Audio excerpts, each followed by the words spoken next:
What's up, guys? Welcome back to Newswave. Yesterday, Nintendo did have their indie showcase, and while it wasn't the big general direct people were looking for, there were still some pretty cool standout announcements there, but naturally we'll go over everything that was shown off there here today. Also, we are going to be talking about Sony, as they did have their investors briefing and report and answered some questions. One answer, though, definitely set the internet off like usual, as it did have to do with Sony and maybe them being less hardware focused? We'll see about that. Then we also have Gamescom coming up here pretty soon. Nintendo has now moved to confirm what they'll have, and, well, it's actually a bunch of games that still don't have release dates. And of course, that could lead to a couple of things when it comes to that general direct, but we'll go over all of that here today. So if you guys enjoy these videos, make sure you hit that like button, helps out a ton. And if you're new here to the Spawn Wave channel, make sure you subscribe down below. And of course, members for the channel do get Newswave early. If you would like to learn more about that, click the join button, the link in the description down below. And we're going to start today with a really fun shadow drop that just kind of happened out of nowhere, although it is related to QuakeCon, and that's Heretic plus Hexen. It's been a long time since I had to mention Hexen in any kind of gaming news, but today is the day. As you can see, this is posted. This is over on GOG. However, it is now available on just about all platforms. It's up on Xbox, PlayStation, Switch, and PC through Steam, or as you can see here, GOG. This is the Heretic plus Hexen release, $14.99.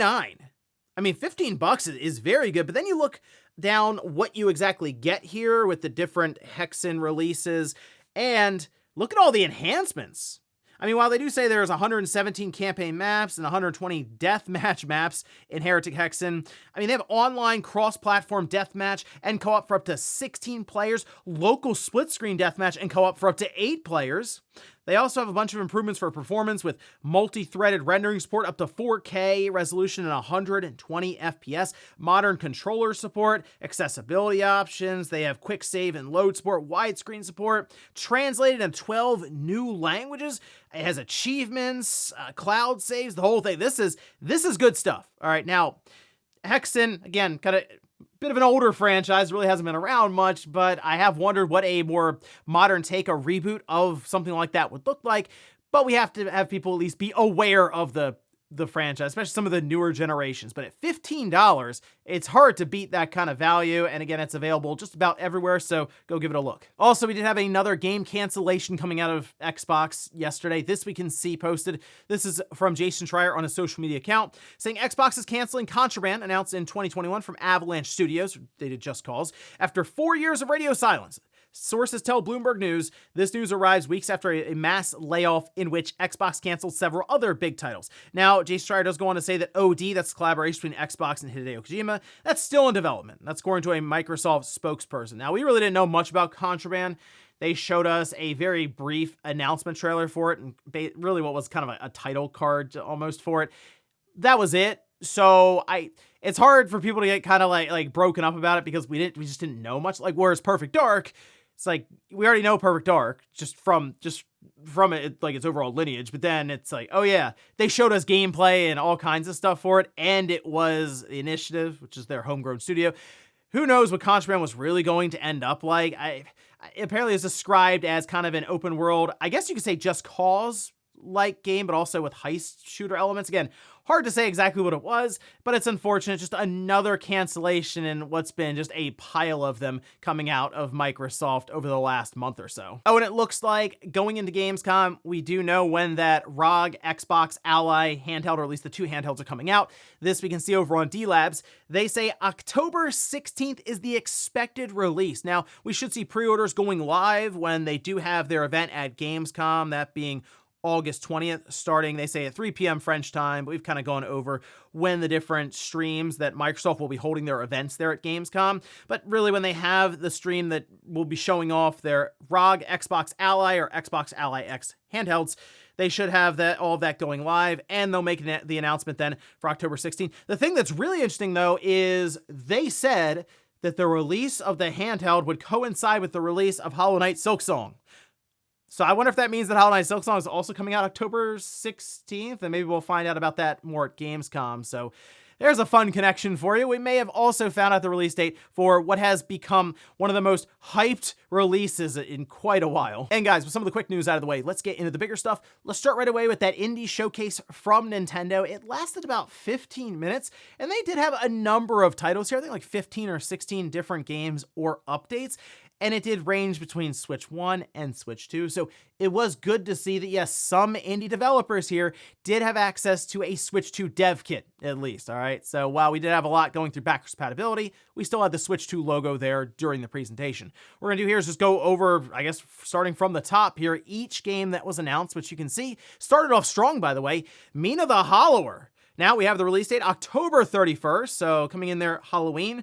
And the game looks awesome, of course, coming from Yacht Club Games.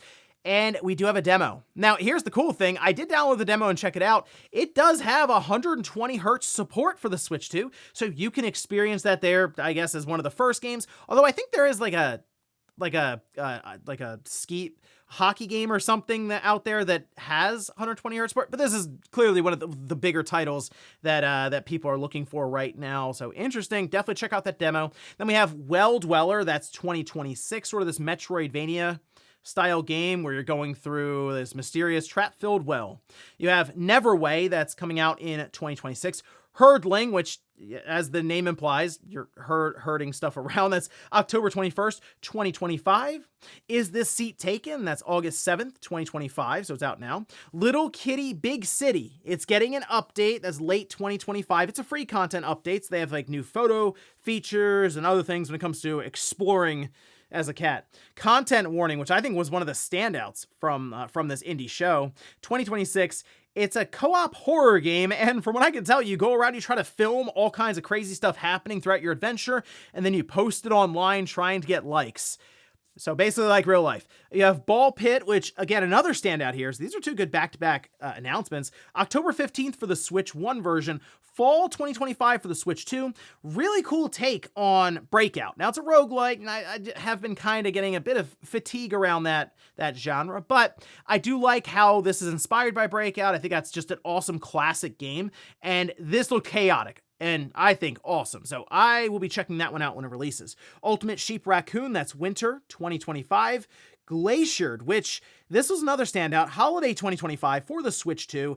It's an underwater exploration game, and it seems like it's set, what was it, far in the future, like 60 some odd million years or something. And now the entire world is like frozen over, and you're swimming around and upgrading your fins, and it's definitely a unique title. I will at least give them that. We have Winterborough. There was no date given for that one. Undusted. Letters of the Past. Also no date there. Tiny Bookshop. That's now available. Caves of Quud. That's winter 2025. Strange Antiquities. That's September 17th. Opus Prison Break. Fall 2025. Go-Go Town. Spring 2026. And a game that I think should have had a bit more of a spotlight as the closeout, as it is available right now. UFO 50. I've been keeping an eye on this game for quite some time. I know it's on PC, and I've thought about buying it a few times. I also was like, I wonder if it'll come to consoles at some point, which would then eventually turn into maybe a physical release for it. I'm looking at this right now on the Switch, and people keep recommending it. I have my eye on it. We'll see. I might pick that one up. There's a lot happening right now. I'm about to jump into Mafia, and I'm playing the Battlefield beta, but I understand this is a very unique and very different kind of almost compilation game. So I'm quite interested to see exactly how it all plays out when it comes to unlocking new games and going through it. So that's one I will be checking out. I'm a little surprised though. It wasn't, oh, we have one more announcement. That was the end of the sizzle reel, and UFO 50 got 15 seconds, maybe 10 seconds. And that was kind of it. Seems like it should have been a bigger deal, but either way, there were some pretty good announcements here, but it still was an indie showcase, and I think it delivered as such. So I didn't necessarily go in with crazy expectations, and for the most part, I liked what I saw for I'd say a majority of the titles there, which we'll actually look at some of the grades that you guys gave it later on in the poll. Next up, let's talk about Sony, as they had a lot to say to their investors during a Q&A. Now, this followed all of their explanatory material and stuff that they released showing how much money they're making, how many PlayStation 5s they sold, and I did a video yesterday, if you missed it, sort of going over some of those fine details and kind of showing where we are right now with the state of console gaming. All right, well, after all of that, they did talk to investors, and there are a couple of interesting questions that were asked. One in particular garnered an answer that still has the internet going back and forth right now because it has to do with Sony, the PlayStation, and multi-platform support. Now, there's just one other thing to add to the mix, as naturally Helldivers 2 is making the jump to Xbox. We had that job listing, and now this. We can see this posted up. Now, this is over on Push Square. They did have the full quote, so I wanted to grab it here. This is from the Sony Senior Vice President, Sadahiko Hayakawa, who says, and as I mentioned in the speech, in gaming business and moving away from a hardware-centric business. That's the big thing there. Moving away from a hardware-centric business to more to the community-based engagement business. And then that has been increasing. So now as we make more transition to entertainment creation, the stability and the productivity, our performance is increasing. So this upward revision might not have been a direct result of these. However, the music publishing and also acquisition of a music catalog and also the acquisition of Crunchyroll, these are the areas where we are seeing growth. And as a portfolio, we have been expanding our businesses and also improving our profitability. Now, again, hardware centric. Think about Sony, not just PlayStation, but Sony overall. Like as a company, they do a lot more than just PlayStation. You might think of TVs, or you might think of cameras, the sensors, or anything else there with Sony, right? So they've been very hardware centric for quite some time because of all of that. However, this past quarter, they showed some pretty substantial growth when it comes to operating income, not even just with PlayStation, which did very well. It was $1 billion in operating income, which is more than 120% up from last year's Q1, but also just Sony as the company did pretty well with their operating income when they put it all into one pile and showed it off to investors. So they're talking about the idea of even just expanding beyond just focusing on cameras and making TVs and PlayStations, as they mentioned things like Crunchyroll. They've also talked about different movies and stuff that they're doing right now. It's all about, as they say, just kind of this community-driven, creation-driven platform. So I know people looked at this and said, oh, well, they're talking about PlayStation. They're going to be doing a lot of their stuff with that. Yeah, I think they are. I don't think that's, but doesn't necessarily mean this statement here says, oh, we're going all in on PC, Xbox, Switch to everything. I think they eventually will get there with PC and probably Switch 2 specifically. I think PC is going to get to a point where it's just day and date with their games. It hasn't done any damage to their brand at all now. They seem to be rolling along, almost matching PlayStation 4 system sales, despite selling right now a system that's just more expensive. And I think they will pass the PS4 when GTA 6 comes out. So they just keep finding money on PC, it feels like. And I think now they're realizing those audiences are almost separate completely at this point. Like people who have a PC probably aren't going to buy PlayStation. People who are just playing on PlayStation probably are interested in playing on PC. They are the default console just about at this point, especially when you hear about Xbox and kind of where they are with their sales, apparently less than 30 million based on some recent reports. So I think Sony is definitely going to do some different things going forward, but I don't think it's necessarily going to be drawn back to this statement, which is mostly just about Sony as a whole. Next up, let's continue on with Sony, as they did talk about something that was PlayStation centric, and that's Bungie, specifically PlayStation Studios, which the Bungie acquisition hasn't gone over great for Sony. I think we all can see that by now, whether it's them struggling with their burn rate when it comes to income and cash and trying to just keep themselves above water, but also the plagiarism stuff, and who knows what's going to happen with Marathon, as even Sony themselves aren't exactly... They're not exactly the most confident in this release, but it does appear that Bungie is going to become just completely integrated with PlayStation Studios at this point. Shocking probably no one, but we can see this quote. This was once again during the Q&A from Sony CFO Lin Tao. Says, about the governance of Bungie at the time of acquisition, we are offering a very independent environment, so that was one way of thinking.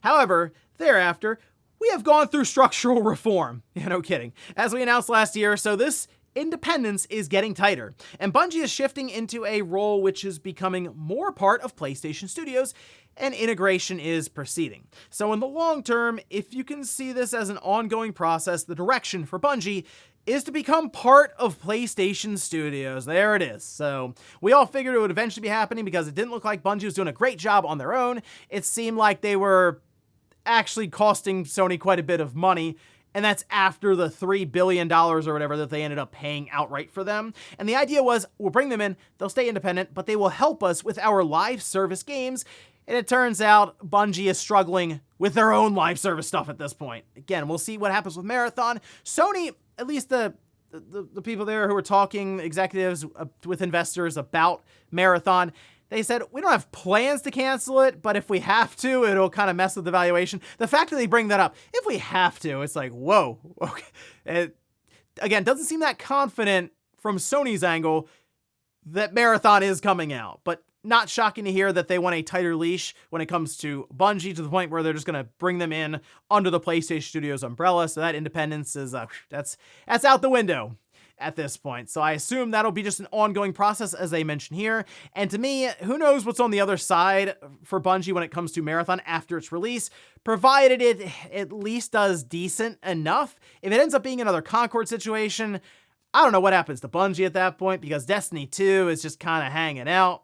And they didn't make Destiny 3 because they've been working on Destiny 2 and then Marathon. So we'll see. But apparently, bare minimum, yes, they are going to officially become part of PlayStation Studios and not be independent. And in our last bit of news, let's talk about Gamescom and Nintendo confirming all the different games they're going to have there, seemingly at their booth. And I assume most of them will just be playable. And this is throwing people off because many of the games don't have release dates, which is odd to then have them playable at your booth.